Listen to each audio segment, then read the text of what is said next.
Questar 3 BOCES has been busy this month. Here's a sample of what our staff and students have been up to. Dr. Cruz represented Questar 3 as she moderated a panel discussion with some of the region's college presidents hosted by the Rensselaer County Regional Chamber of Commerce. Many of our special education students have been participating in work-based learning. Here, students from Robin Sobel Transition Academy are gaining hands-on experience with Mazzone Hospitality at HVCC.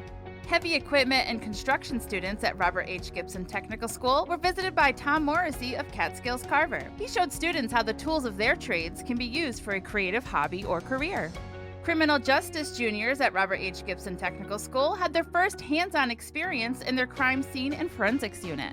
Heavy equipment students at Marilyn A. Noonan School at Durham were out working on a community project. Students helped create a better drainage system for the historic Potter Hollow Schoolhouse. New Vision's Pathway in Education student, Jasper Thomas, moderated a panel at our home district, Schodack Central School District. Schodack staff were on the panel, while students who were interested in a career in education had a chance to learn more about the fields. Students at both Robert H. Gibson Technical School and Donald R. Klein Technical School participated in the International Stand Up to Bullying Day. Students wore pink to show their support, decorated posters for the hallways, and more. Donald R. Klein Technical School aviation student Ava Noel earned her wings. A junior in the program and just 16 years old, Ava is the first student in her class to have completed her first solo flight. Donald R. Klein Technical School welcomed more than 40 CTE educators from across the state as they hosted Framing Tomorrow, sponsored by the CTE Technical Assistance Center of New York. Nearly 30 of those educators were automotive teachers who participated in a 4-hour certified training session on electric vehicles. To show their support for the community, students at Robert H. Gibson Technical School hosted a food drive. Over 600 cans of food were collected and donated to the Work Center.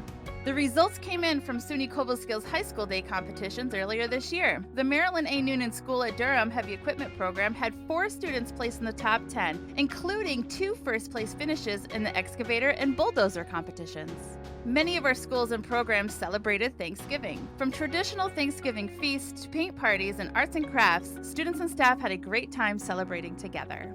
Our New Vision's Business, Finance, and Marketing program welcomed Columbia Green Community College professor Dr. Stacy Hills to their classroom. Having been a business owner, vice president of marketing, and served on several boards of directors before becoming a professor, Dr. Hills shared her career path with students, sparking engaging conversations.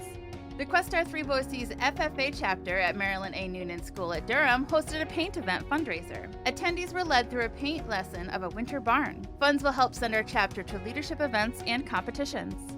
The meteorology class at Sackett Educational Center took a field trip to UAlbany's College of Emergency Preparedness, Homeland Security, and Cybersecurity. Students toured the National Weather Service and the Science on a Sphere room. Heavy equipment students from both Robert H. Gibson Technical School and Marilyn A. Noonan School at Durham visited the 109th Airlift Wing in Scotia. Students toured the facility in several airplanes while learning more about the opportunities available with the Air Force. Culinary students at Donald R. Klein Technical School have started their gingerbread house unit. Students are making gingerbread houses from scratch, including baking the cookies, making the icing, building, and decorating. This project has students working on several culinary skills simultaneously, while also being festive and fun.